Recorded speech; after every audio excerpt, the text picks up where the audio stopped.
നിന്നിലലിയാൻ ഞാൻ ഭാഗം 65. ഇന്ദ്രൻ കണ്ണു തുറന്നു നോക്കുമ്പോൾ ബെഡിൽ കിടന്നുകൊണ്ട് വെള്ളത്തിലേക്ക് നോക്കിക്കൊണ്ട് കൈകൾ രണ്ടും ഇട്ട് വെള്ളം തെറിപ്പിച്ചുകൊണ്ടിരിക്കുന്ന പാറുവിനെയാണ് അവൻ കാണുന്നത്. ഒരു കിൽറ്റിനുള്ളിൽ തന്നെയാണ് രണ്ടുപേരും. കണ്ണു തുറന്ന് ഇന്ദ്രൻ പെട്ടെന്ന് പാർവതിയെ ബെഡിൽ നോക്കി. ബെഡിൽ കമഴ്ന്നു കിടന്ന് വെള്ളത്തിൽ കളിക്കുന്നത് കണ്ടതും പാറു പെട്ടെന്ന് അവൻ വിളിച്ചതും അവൾ ഞെട്ടി അവനെ നോക്കി. അവൾ നോക്കുമ്പോൾ മുഖത്ത് ദേഷ്യമുണ്ട്. എന്തിനാ ഇപ്പോൾ ഈ ദേഷ്യം? അവൾ ചോദിച്ചു. ഇങ്ങനെ കമഴ്ന്ന് കിടക്കരുതെന്ന് ഞാൻ പറഞ്ഞിട്ടില്ലേ? അവൻ ചോദിച്ചപ്പോഴാ താൻ ഇത്രയും നേരം കമഴ്ന്ന് കിടക്കുകയായിരുന്നു എന്ന് അവൾ ഓർത്തത്. അയ്യോ ഇന്ദ്രേട്ടാ, സോറി, എനിക്ക് കുഴപ്പമൊന്നുമില്ല. അതിന് ഞാനിങ്ങനെ കമഴ്ന്ന് കിടന്നെന്ന് വെച്ച് നമ്മുടെ കുഞ്ഞുമാവയ്ക്ക് ഒന്നും സംഭവിക്കില്ല, അവൾ പറഞ്ഞു. വേണ്ട, അങ്ങനെ കിടക്കണ്ട. ഒന്നില്ലെങ്കിൽ രണ്ട് സൈഡും ചരിഞ്ഞു കിടക്കുക, അതാണ് ഏറ്റവും നല്ലത്, ഇന്ദ്രൻ പറഞ്ഞു. ഞാൻ നേരത്തെ പറഞ്ഞു, ഇനി ഇന്ദ്രേട്ടൻ ഗൂഗിൾ സെർച്ച് ചെയ്താൽ ഉറപ്പായിട്ടും ഞാൻ എൻ്റെ വീട്ടിൽ പോയി നിൽക്കുവേ, അവൾ പറഞ്ഞു. എങ്ങനെ? എങ്ങോട്ട് പോയി നിൽക്കുമെന്ന്? അത് മോള് സ്വപ്നത്തിൽ പോലും വിചാരിക്കണ്ട കേട്ടോ എന്ന് പറഞ്ഞ് അവൻ അവളെ ചേർത്ത് പിടിച്ചു. കുറച്ചു നേരം കൂടി രണ്ടുപേരും അങ്ങനെ തന്നെ കിടന്നു. അപ്പോഴും ഇന്ദ്രൻ്റെ കൈകൾ അവളുടെ ആ കുഞ്ഞു വയറിൽ തലോടുന്നുണ്ടായിരുന്നു. അച്ഛൻ്റെ ഒരു തലോടൽ ആ കുഞ്ഞിന് കിട്ടുന്നത് പോലെ അവൾക്ക് തോന്നി. അപ്പോഴാണ് ഇന്ദ്രൻ്റെ ഫോൺ റിങ് ചെയ്യുന്നത്. പാർവതി ഫോൺ എടുത്ത് ഇന്ദ്രന് കൊടുത്തു. അഖിലേട്ടനാണല്ലോ, അവൾ പറഞ്ഞു. ഇന്ദ്രൻ ഫോൺ എടുത്ത് ചെവിയിലേക്ക് വെച്ചതും ഇന്ദ്ര, ചെറിയൊരു പ്രശ്നമുണ്ടല്ലോ, അഖിൽ പറഞ്ഞു. അത് കേട്ടതും ഇന്ദ്രൻ, പാറു, ഇവിടെ കിച്ചണുണ്ട്, എനിക്ക് ഒരു കോഫി ഇട്ട് തരുമോ? ഇന്ദ്രൻ ചോദിച്ചു. അതിനെന്താ, ഞാനിപ്പോൾ തരാട്ടോ എന്ന് പറഞ്ഞ് അവൾ എഴുന്നേക്കാൻ പോയപ്പോഴാണ് താൻ നഗ്നയാണെന്ന് അവൾ ഓർത്തത്. അവൾ ഇന്ദ്രനെ നോക്കിയപ്പോൾ കാര്യം മനസ്സിലായതുപോലെ ഇന്ദ്രൻ ചിരിച്ചുകൊണ്ട് കൈ എത്തിച്ച് അവിടെ ഉണ്ടായിരുന്ന ഒരു ടവലെടുത്ത് അവൾക്ക് കൊടുത്തു. ഒരു പുഞ്ചിരിയോടെ തന്നെ അവളത് വാങ്ങി ഉടുത്തുകൊണ്ട് അവിടെ നിന്നും എഴുന്നേറ്റ് പോകുന്നത് അവൻ നോക്കി. എന്താകി? ഇന്ദ്രൻ ചോദിച്ചു. ഇന്ദ്ര, ഇന്ന് എന്നെ ഒരു ചാനലിൽ നിന്ന് വിളിച്ചിട്ടുണ്ടായിരുന്നു. അവർക്ക് ഇന്ന് കുറച്ച് ന്യൂസ് കിട്ടിയിട്ടുണ്ട് നിന്റെ. നീ ഏതോ ഒരു പെണ്ണുമായിട്ട് കറങ്ങുകയാണെന്നും നീ അവളെ കെട്ടിപ്പിടിച്ച് ബീച്ചിൽ നിൽക്കുന്ന ഫോട്ടോസും ആ പെണ്ണുമായിട്ട് നീ ഒരു റിസോർട്ടിലേക്ക് പോകുന്നു എന്നൊക്കെ പറഞ്ഞാണ്. നിന്റെ കൂടെയുള്ളത് പാറുവാണ്, അത് നമുക്കറിയാം. പക്ഷേ അവർക്ക് എത്തിച്ചിരിക്കുന്ന ന്യൂസ് അങ്ങനെയല്ല. ബിസിനസ് ടൈക്കോൺ ഇന്ദ്രജിത്ത് ലോകനാഥ് ഗുപ്തയുടെ തനി രൂപം, ആളുടെ തനി സ്വഭാവം പുറത്ത് എന്നൊക്കെ പറഞ്ഞാണ് അവരിലേക്ക് എത്തിച്ചിരിക്കുന്നത്, അഖിൽ പറഞ്ഞു. അത് കേട്ടതും ഇന്ദ്രൻ്റെ മുഖം ദേഷ്യം കൊണ്ട് വലിഞ്ഞു. എന്നാലും തൻ്റെ പാറുവിൻ്റെ ഒപ്പമാണല്ലോ എന്നോർത്തപ്പോൾ അവൻ്റെ ദേഷ്യം കുറച്ച് കുറഞ്ഞു. അഖി, നീ ടെൻഷനാവണ്ട. ഈ ന്യൂസ് എല്ലാവരും പുറത്തേക്ക് വിടുന്നതിന് മുമ്പ് നീ മറ്റൊരു ന്യൂസ് നമ്മുടെ മീഡിയാസിനെല്ലാം കൊടുക്ക്. എന്ത് ന്യൂസ്? അഖിൽ ചോദിച്ചു. ബിസിനസ് ടൈക്കോൺ ഇന്ദ്രജിത്ത് ലോകനാഥ് ഗുപ്തയുടെ വിവാഹം കഴിഞ്ഞിരിക്കുന്നു.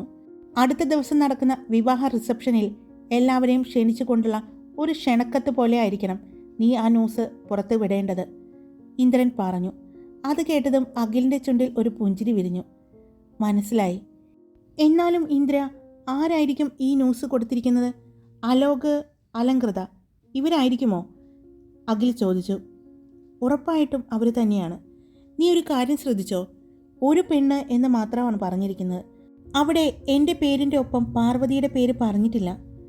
അപ്പോൾ അവർ ഒരിക്കലും എൻ്റെ പേരിൻ്റെ ഒപ്പം പാർവതിയുടെ പേര് വരരുതെന്ന് ആഗ്രഹിച്ചിട്ടുണ്ട്.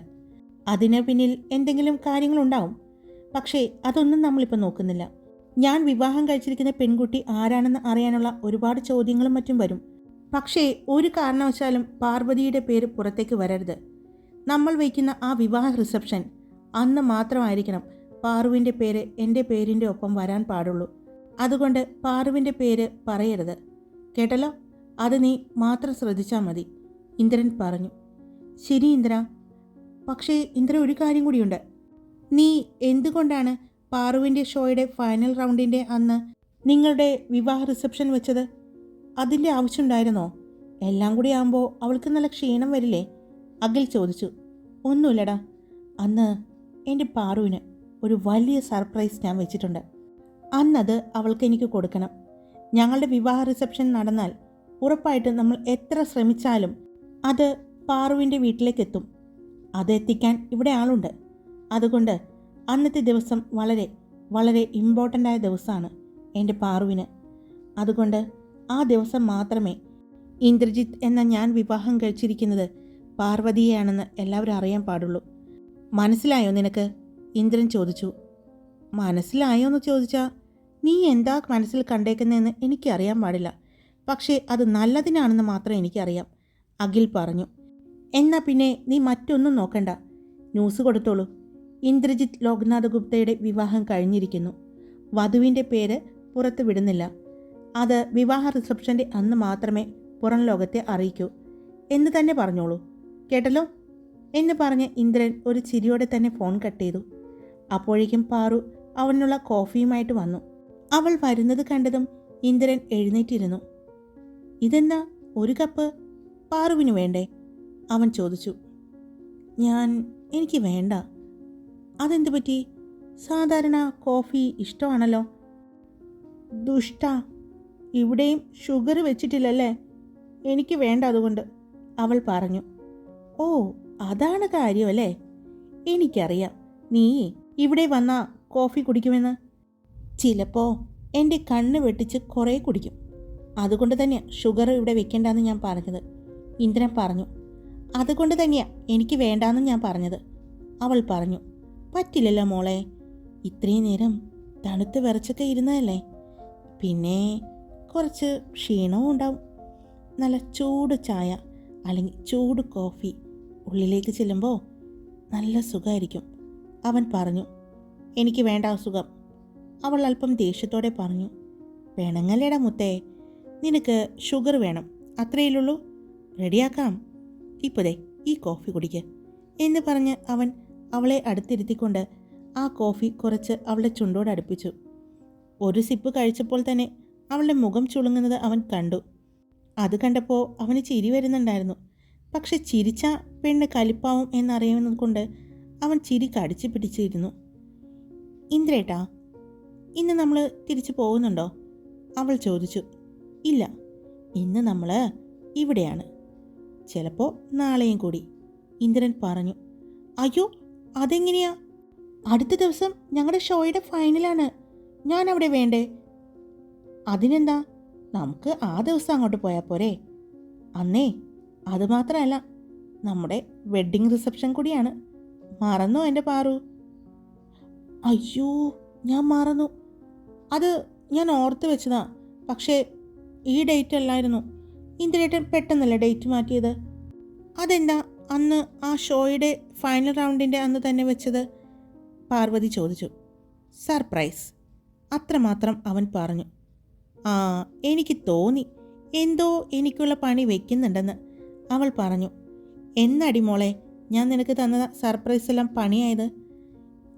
പണി എന്ന് പറഞ്ഞാൽ അങ്ങനെയല്ല, എനിക്ക് ഏറ്റവും സന്തോഷമുള്ള എന്തോ ആണ് ഇന്ദ്രേട്ടൻ തരാൻ പോകുന്നത് എന്ന് എനിക്കറിയാം, അവൾ പറഞ്ഞു. അറിയാലോ, അപ്പോൾ ഇനി അതിനെപ്പറ്റി ചോദ്യവുമില്ല ഉത്തരവുമില്ല, അവൻ പറഞ്ഞുകൊണ്ട് തന്നെ അവളെ വീണ്ടും കോഫി കുടിപ്പിക്കാൻ നോക്കി. എനിക്ക് വേണ്ട, എനിക്ക് നല്ല വിശപ്പുണ്ട്, അവൾ പറഞ്ഞു. അയ്യോ, സമയം ഒരുപാടായല്ലേ, ഞാനേ മറന്നുപോയി, ഇപ്പം തരാം കേട്ടോ എന്ന് പറഞ്ഞ് അപ്പോൾ തന്നെ അവൻ ഫോൺ എടുത്ത് ആരെയോ വിളിച്ചു. ഒരു 15 മിനിറ്റ് കഴിഞ്ഞതും ഡോർബെൽ അടിച്ചു. നീ ഇവിടെ ഇരിക്കെ, ഞാൻ പോയി തുറക്കാം എന്ന് പറഞ്ഞ് ഇന്ദ്രൻ വേഗം ബാഗിൽ നിന്നും ഒരു ട്രാക്ക് പാൻറ്റും ഒരു ടീഷർട്ടും എടുത്തിട്ട് കൊണ്ട് വേഗം തന്നെ ചെന്ന് ഡോറ് തുറന്നു. അവർക്കുള്ള ഫുഡായിരുന്നു. സാറ് പറഞ്ഞ എല്ലാം ഉണ്ട്, അവർ പറഞ്ഞു. ദാ അവിടെ വെച്ചേക്ക് എന്ന് പറഞ്ഞ് ഇന്ദ്രൻ സോഫയുടെ അടുത്തുള്ള ടേബിൾ കാണിച്ചു കൊടുത്തു. ആ വന്നവർ എല്ലാ ഭക്ഷണ വിഭവങ്ങളും ആ ടീപ്പോയിലേക്ക് വെച്ചുകൊണ്ട് പുറത്തേക്ക് പോയി. ഇന്ദ്രൻ അതുമായി പാറുവിൻ്റെ അടുത്തേക്ക് നടന്നു. പാറു, വന്നേ, ഭക്ഷണം കഴിക്കുക, ഇപ്പം തന്നെ സമയം ഒരുപാടായി. ഞാൻ അഖിലിനോട് സംസാരിച്ചിരുന്നപ്പോൾ സമയം പോയത് അറിഞ്ഞില്ല. വന്നേ. ഞാൻ വരില്ല. പിന്നെ എനിക്ക് വാരി തന്നാൽ മതി, അവൾ പറഞ്ഞു. ഇപ്പോൾ കുറച്ച് കൊഞ്ചൽ കൂടുന്നുണ്ട്, ഇന്ദ്രൻ പറഞ്ഞു. അത് ഈ സമയത്തൊക്കെ ഇങ്ങനെയുണ്ടാവും, അവൾ പറഞ്ഞു. ആണോ? അല്ലല്ലോ, എൻ്റെ പെണ്ണിന് ഇടയ്ക്കിടയ്ക്ക് ഈ കൊഞ്ചലുണ്ട്, എനിക്ക് അത് ഇഷ്ടവുമാണ്, അവൻ പറഞ്ഞു. എന്നാ വാ. അവൾ ഇരുന്നു കൊണ്ട് തന്നെ 2 കൈയും അവന് നേരെ വിരിച്ച് കാണിച്ചു. അതെ, അങ്ങനെ എനിക്കിപ്പോൾ വരാൻ പറ്റില്ല. എൻ്റെ കയ്യിൽ കണ്ടോ, എൻ്റെ പാറുവിനും എൻ്റെ കുഞ്ഞുവാവയ്ക്കുമുള്ള ഫുഡാണ്. ഇത് കഴിച്ച് കഴിഞ്ഞിട്ട് നീ എന്നെ 2 കൈയും വിരിച്ച് വിളിക്ക്. ഞാൻ ദേ പറന്നെത്തും. ഇന്ദ്രൻ പറഞ്ഞു. ചി പോടുന്നു. ഇനിയോ? ഞാൻ ദേ ഭക്ഷണം കഴിച്ച് കഴിഞ്ഞിട്ട് ഞാനും എൻ്റെ വാവയും കൂടി ഉറങ്ങാൻ പോവാം, അവൾ പറഞ്ഞു. അപ്പോൾ ഇത്തിരി മുമ്പ് ഉറങ്ങിയതോ? എപ്പോ? കലാപരിപാടി കഴിഞ്ഞിട്ട്. പിന്നെ ഞാൻ ഉറങ്ങിയില്ല. ഉറങ്ങിയില്ലേ? എന്തു പറ്റി? അറിയില്ല, ഉറക്കം വന്നില്ല. അതാണോ വെള്ളത്തിൽ കളിച്ചത്? അതെ. എന്നാ വാ, ഞാൻ എടുത്തു തരാം എന്ന് പറഞ്ഞ് അവൻ അവളുടെ കയ്യിൽ പിടിച്ചുകൊണ്ട് പതിയെ എഴുന്നേൽപ്പിച്ചു. അവൻ അവളെ ആ ഡൈനിങ് റൂമിലേക്കാണ് കൊണ്ടുപോയത്. അവിടെ ഇരുന്ന് അവൾക്ക് ഭക്ഷണം വാരിക്കൊടുത്തു. എന്നാൽ ഇതേ സമയം അഖിൽ ചാനലുകളിൽ വിളിച്ച് ഇന്ദ്രൻ്റെ വിവാഹ വാർത്ത പറയുകയായിരുന്നു. അത് ഫ്ലാഷ് ന്യൂസായി പോയിക്കൊണ്ടിരുന്നു. ഇതറിഞ്ഞ അലോകിനും അലങ്കൃതയ്ക്കും ആകെ ദേഷ്യമായി. ഇന്ദ്രൻ ഒരിക്കലും പെട്ടെന്ന് ഇങ്ങനൊരു സംഭവം ചെയ്യുമെന്ന് അവർ കരുതിയില്ല. ഇത് പബ്ലിക്കായി കഴിഞ്ഞാൽ ഇന്ദ്രനെ ഇപ്പോൾ നിൽക്കുന്ന ആ പേരും പ്രശസ്തിയും ഒന്ന് കുറയുമെന്ന് മാത്രമേ കരുതിയത്. പക്ഷേ ഇന്ദ്രൻ വിവാഹം കഴിച്ചു എന്നുള്ള വാർത്ത അവരെയും ഞെട്ടിച്ചിരുന്നു. ഏട്ടാ, അപ്പോൾ ഇന്ദ്രജിത്ത് ശരിക്കും അവളെ വിവാഹം കഴിച്ചു കാണുമോ? അലങ്കൃത ചോദിച്ചു. അറിയില്ല. ഇങ്ങനെ ഒരു ന്യൂസ് അവൻ വിട്ടിട്ടുണ്ടെങ്കിൽ ഉറപ്പായിട്ടും അത് സത്യമായിരിക്കും, അലോക് പറഞ്ഞു. പറ്റില്ല ഏട്ടാ, പറ്റില്ല. അവൻ എൻ്റെയാ. അപ്പോൾ എങ്ങനെ അവൻ മറ്റൊരു പെണ്ണിനെ വിവാഹം കഴിക്കുന്നത്? അലങ്കൃത ചോദിച്ചു. അലങ്കൃത, നീ വെറുതെ ഷോ കാണിക്കല്ലേ. എനിക്കറിയാം നിന്റെ മനസ്സിൽ എന്താണെന്ന്. പക്ഷേ ഇപ്പോൾ അതിനൊന്നും പറ്റിയ സമയമല്ല. നിനക്കറിയാലോ പാർവതി, അവളെ എനിക്കൊരു നോട്ടം ഉണ്ടായിരുന്നു. അത് വെറുതെ ഒരു ദിവസത്തേക്കുള്ള നോട്ടമല്ലായിരുന്നു എനിക്ക് അവളെ എനിക്ക് ഇഷ്ടമുണ്ടായിരുന്നു. എനിക്കും നിന്നെപ്പോലെ തന്നെ നഷ്ടപ്പെട്ടിരിക്കുക അവളെ. അതുകൊണ്ട് ഇതങ്ങനെ വെറുതെ വിടാൻ ഞാൻ തീരുമാനിച്ചിട്ടില്ല. എനിക്ക് കുറച്ച് കാര്യങ്ങൾ അറിയാനുണ്ട്. ഞാൻ പുറത്തേക്ക് പോവാണ്. ഞാൻ പുറത്തേക്ക് പോകുമ്പോൾ നീ ഇവിടെ കിടന്ന് ഒരുപാട് പ്രശ്നങ്ങളൊന്നും ഉണ്ടാക്കാൻ നിൽക്കരുത്. അറിയാലോ, ഇപ്പോൾ ഈ ന്യൂസ് വിട്ടത് ആരാണെന്ന് അറിയാനുള്ള അന്വേഷണത്തിലായിരിക്കും. സ്വാഭാവികമായിട്ടും അവനറിയാം നമ്മൾ 2 പേരും ആയിരിക്കും ഇതിന് പിന്നിലെന്ന്. പക്ഷേ പിടി കൊടുക്കരുത്. പിടി കൊടുത്താൽ നിനക്കറിയാലോ, എഴുന്നേറ്റ് വന്നല്ലേ ഉള്ളൂ. അതുകൊണ്ട് സൂക്ഷിക്കുക. ഞാൻ പോയിട്ട് വേഗം വരാം എന്ന് പറഞ്ഞ് അലോക് അവിടെ നിന്ന് പോയി. എന്നാൽ ടി വിയിലേക്ക് നോക്കി ഫ്ലാഷ് ന്യൂസ് വന്നുകൊണ്ടിരിക്കുന്നത് കണ്ട അലങ്കൃതയ്ക്ക് ആകെ ദേഷ്യം വരുന്നുണ്ടായിരുന്നു. അവൾ ടീപ്പോയിൽ ഇരുന്ന ഫ്ലവർ വാസ് എടുത്ത് ടി വിക്ക് നേരെ എറിഞ്ഞു. വലിയൊരു ശബ്ദത്തോടെ ടി വി പൊട്ടി. അവൾക്ക് എന്നിട്ടും അവളുടെ ദേഷ്യം അടക്കാൻ പറ്റുന്നുണ്ടായിരുന്നില്ല. ഇതേ സമയം ഇന്ദ്രൻ്റെ വീട്ടിൽ ഈ ന്യൂസ് കണ്ടുകൊണ്ടിരിക്കുകയാണ് എല്ലാവരും. ഇതിവനെ എന്ത് പണിയാണ് കാണിച്ചത്? അന്ന് എല്ലാവരോടും പറഞ്ഞാൽ മതിയെന്ന് പറഞ്ഞിട്ട് അവൻ തന്നെ വിട്ടിരിക്കുന്നു ന്യൂസ്. എന്താ ഇവൻ ഉദ്ദേശിക്കുന്നത്? ഇന്ദ്രൻ്റെ അമ്മ ചോദിച്ചു. അവനൊന്നും കാണാതെ ചെയ്യില്ല മോളെ. നീ അവനെ ഒന്ന് വിളിച്ചു നോക്ക്, മുത്തശ്ശി പറഞ്ഞതും ഇന്ദ്രൻ്റെ അമ്മ ഫോൺ എടുത്ത് അവനെ വിളിച്ചു. എന്നാൽ ഫോൺ സ്വിച്ച് ഓഫ് ആണ്. അവൻ്റെ ഫോൺ ഓഫാണമ്മ. പാർവതി മോളുടെയോ? മോളുടെ ഫോണും ഓഫാണ്. എന്നാൽ പിന്നെ നീ അഖിലിനെ വിളിക്ക്, മുത്തശ്ശി പറഞ്ഞതും ഇന്ദ്രൻ്റെ അമ്മ അഖിലിനെ വിളിച്ചു. അവിടെ ഫോൺ എടുത്തതും എന്താ അഖി ഈ കേൾക്കുന്നത്? നമ്മൾ അടുത്ത ദിവസം വെച്ചിരിക്കുന്നൊരു ഫംഗ്ഷൻ നടത്താതിരിക്കല്ലേ? അന്ന് അനൗൺസ് ചെയ്യാമെന്ന് അവൻ തന്നെയല്ലേ പറഞ്ഞത്? അല്ലെങ്കിൽ നമ്മളിത് ഈ ന്യൂസ് നേരത്തെ വിടില്ലായിരുന്നോ? ഇന്ദ്രൻ്റെ അമ്മ ചോദിച്ചു. അത് ആൻറ്റി, ചെറിയൊരു പ്രശ്നമുണ്ടായി.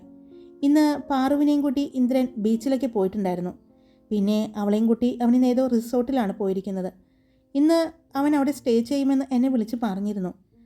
അത് ആരൊക്കെയോ കണ്ട് ഒന്ന് ന്യൂസാക്കാൻ ശ്രമിച്ചു. ഇന്ദ്രൻ്റെ അവിഹിതം എന്നൊക്കെ പറഞ്ഞായിരുന്നു. പക്ഷേ അറിയാലോ, ഏത് ചാനലിൽ എന്ത് ന്യൂസ് പോയാലും ഇന്ദ്രനെതിരെ ആദ്യം നമ്മൾ അറിയുമെന്ന്. ഇങ്ങനൊരു ന്യൂസ് അവർക്ക് കിട്ടിയപ്പോൾ തന്നെ എന്നെ ഇൻഫോം ചെയ്തു. അപ്പോൾ ഇന്ദ്രനാ എന്നോട് പറഞ്ഞത് അവരുടെ വിവാഹ വാർത്ത പുറത്തേക്ക് വിടാൻ. പക്ഷേ പെൺകുട്ടി ആരാണെന്ന് പറയരുതെന്ന് അവൻ പ്രത്യേകം പറഞ്ഞിട്ടുണ്ട്. അതമ്മ ഒന്ന് വീട്ടിലെല്ലാവരെയും അറിയിച്ചേക്ക്. ഞാൻ അങ്ങോട്ട് പറയാൻ വേണ്ടി വിളിക്കാനിരിക്കുകയായിരുന്നു. ഒരു കാരണവശാലും പാർവതിയുടെ പേര് പുറത്തേക്ക് വരരുത്. അടുത്ത ദിവസം നടക്കുന്ന അവരുടെ ആ ഫംഗ്ഷൻ അറിയാലോ, ആ ഷോയുടെ ഫൈനൽ, ആ റൗണ്ടിൽ അന്ന് വൈകിട്ടാണ് ഇന്ദ്രൻ്റെയും പാർവതിയുടെയും വെഡ്ഡിംഗ് റിസപ്ഷൻ നമ്മൾ വെച്ചിരിക്കുന്നത്. അന്ന് മാത്രമേ പാർവതിയെ പുറം ലോകം അറിയാൻ പാടുള്ളൂ.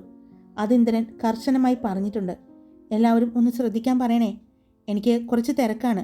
എന്ന് പറഞ്ഞ് അഖിൽ ഫോൺ കട്ട് ചെയ്തു. അഖിൽ പറഞ്ഞ കാര്യങ്ങളെല്ലാം ഇന്ദ്രൻ്റെ അമ്മ അപ്പോൾ തന്നെ എല്ലാവരെയും അറിയിച്ചു. ആ ദിവസത്തെ എല്ലാ ചാനലുകളിലെയും പ്രധാന വാർത്ത business tycoon Indrajith Loknath Gupta, ILG ഗ്രൂപ്പിൻ്റെ സ്ഥാപകൻ ഇന്ദ്രജിത്ത് വിവാഹിതനായിരിക്കുന്നു. വധുവിൻ്റെ പേര് ആരും പുറത്തു വിട്ടിട്ടില്ല. അടുത്ത ദിവസം നടക്കുന്ന അവരുടെ വെഡ്ഡിംഗ് റിസപ്ഷനിൽ വെച്ച് മാത്രം വധുവിൻ്റെ പേര് പുറത്തേക്ക് വിടുകയുള്ളൂ എന്നാണ് ഇന്ദ്രജിത്തിൻ്റെ ഫാമിലിയിൽ നിന്നുള്ള റിപ്പോർട്ട്. എല്ലാവരും ആ ഒരു ദിവസത്തിന് വേണ്ടി കാത്തിരിക്കുകയാണ്. അന്ന് തന്നെയാണ് ILG ഗ്രൂപ്പ് നടത്തുന്ന ആ ഫാഷൻ ഇവൻറ്റിൻ്റെ ഫൈനൽ റൗണ്ട്. അന്ന് വൈകിട്ടാണ് ഇന്ദ്രജിത്ത് അദ്ദേഹത്തിൻ്റെ വിവാഹ റിസപ്ഷൻ വെച്ചിരിക്കുന്നത്. അന്ന് ബിസിനസ് ടൈക്കൂൺ ഇന്ദ്രജിത്ത് ലോകനാഥ് ഗുപ്തയുടെ വധു ആരാണെന്ന് എല്ലാവർക്കും അറിയാൻ പറ്റും. എല്ലാവരും ആകാംക്ഷയോടെ കാത്തിരിക്കുകയാണ്. ഇങ്ങനെയെല്ലാം ന്യൂസുകൾ പോയിക്കൊണ്ടിരിക്കുകയാണ്. എന്നാൽ ഇതൊന്നും ഇന്ദ്രൻ പാർവതിയെ അറിയിച്ചില്ല. അവൾ അപ്പോഴും ഇന്ദ്രൻ്റെ സ്നേഹച്ചൂടിൽ, പ്രണയച്ചൂടിൽ ഒതുങ്ങിക്കിടക്കുകയായിരുന്നു, ഒരു കുഞ്ഞു കിളിയെ പോലെ. ഇന്ദ്രനും അവൻ്റെ നെഞ്ചിലെ ചൂടിൽ അവളെ പൊതിഞ്ഞു പിടിച്ചു. ഇന്ദ്രനും പാർവതിയും ആ 2 ദിവസവും അവിടെ അവരുടെ മാത്രം സ്വകാര്യതയിൽ നിറഞ്ഞു നിന്നു. പാർവതിയെ ശ്രദ്ധിച്ചും അവളുടെ കാര്യങ്ങളെല്ലാം നന്നായി ചെയ്തു കൊടുത്തും ഇന്ദ്രജിത്ത് അവളുടെ കൂടെ തന്നെ നിന്നു. ഒരു ഫോൺ കോൾ പോലും അവൻ എടുക്കാതിരിക്കാനാണ് അവൻ ഫോൺ ഓഫ് ചെയ്തത്. അത്യാവശ്യ ഘട്ടത്തിൽ വിളിക്കാൻ വേണ്ടി അഖിലിന് അവിടുത്തെ റൂമിൻ്റെ നമ്പർ മാത്രം കൊടുത്തു. എന്നാൽ അഖിൽ അവനെ ഒരു കാര്യത്തിനും വിളിച്ച് ശല്യപ്പെടുത്തിയിരുന്നില്ല. അവരെല്ലാവരും അടുത്ത ദിവസം നടക്കാനിരിക്കുന്ന ഫൈനൽ റൗണ്ടിൻ്റെയും ഇന്ദ്രജിത്തിൻ്റെയും പാറുവിൻ്റെയും വിവാഹത്തിൻ്റെയും ആഘോഷ ചടങ്ങുകളിലേക്ക് കടക്കുകയായിരുന്നു. എല്ലാവരും അതിൻ്റെ ഒരു എക്സൈറ്റ്മെൻറ്റിലാണ്. ഈ പാറും കൂടി ഉണ്ടായിരുന്നെങ്കിൽ രസമായിരുന്നു. ഇവളിതൊന്നും അറിഞ്ഞില്ലാവോ? ജെൻസി അഖിലിനോട് ചോദിച്ചു. ഇല്ല, പാറുവിനോട് ഇന്ദ്രനൊന്നും പറഞ്ഞിട്ടില്ല. ആ പെണ്ണിന് ടെൻഷൻ അടിക്കും. ഈ സമയത്ത് പ്രഷറൊന്നും കൂടാൻ പാടില്ലല്ലോ. ടെൻഷൻ ഒരുപാട് അടിക്കാൻ പാടില്ല എന്ന് പ്രത്യേകം ഡോക്ടർ പറഞ്ഞിട്ടുണ്ട്. അത് ശരിയാ, അവളെ ഈ ന്യൂസ് അറിയിക്കാതിരിക്കുന്നത് നല്ലത്. അവരെല്ലാവരും ഒരുപോലെ തന്നെ അങ്ങനെ തീരുമാനിച്ചു. ഇന്ദ്രനും പാർവതിയും അവരുടെ അപ്പാർട്ട്മെൻറ്റിലെത്തി. എല്ലാവരും വിവാഹത്തിൻ്റെ ഒരുക്കങ്ങളിലാണ്. എന്നാൽ പാർവതി അവളുടെ കൂട്ടുകാരുടെ അടുത്തേക്ക് ചെന്നു. ഫൈനൽ റൗണ്ടിൻ്റെ ടെൻഷൻ അവൾക്കുണ്ട്. നീ എന്തിനാ പാറു ടെൻഷൻ അടിക്കുന്നേ? ഞങ്ങളില്ലേ, നമുക്ക് തന്നെ കിട്ടും, ഉറപ്പ്. നീതുവും ജെൻസിയും എല്ലാം അവളെ ആശ്വസിപ്പിക്കുന്നുണ്ടായിരുന്നു. എനിക്ക് ഉറപ്പാണ്, എനിക്ക് നിങ്ങളെ വിശ്വാസമാണ്, പാർവതി പറഞ്ഞു. ആ വിശ്വാസം നിന്റെ ഈ ചങ്കുകൾ തെറ്റിക്കില്ല. നീ ധൈര്യമായിട്ടിരിക്കുക, രാജേഷ് അവളെ ചേർത്ത് പിടിച്ചുകൊണ്ട് പറഞ്ഞു. ഹായ്, അപ്പോൾ സ്റ്റോറി ഇട്ടിട്ടുണ്ട്. എല്ലാവർക്കും ഇഷ്ടപ്പെട്ടാൽ ലൈക്ക് ചെയ്യുക, നിങ്ങളുടെ അഭിപ്രായങ്ങൾ കമൻറ്റ് ചെയ്യുക. സബ്സ്ക്രൈബ് ചെയ്യാതെ കേൾക്കുന്നവരുണ്ടെങ്കിൽ സബ്സ്ക്രൈബ് ചെയ്ത് സപ്പോർട്ട് ചെയ്യുക. Love you all. It's me Karthika.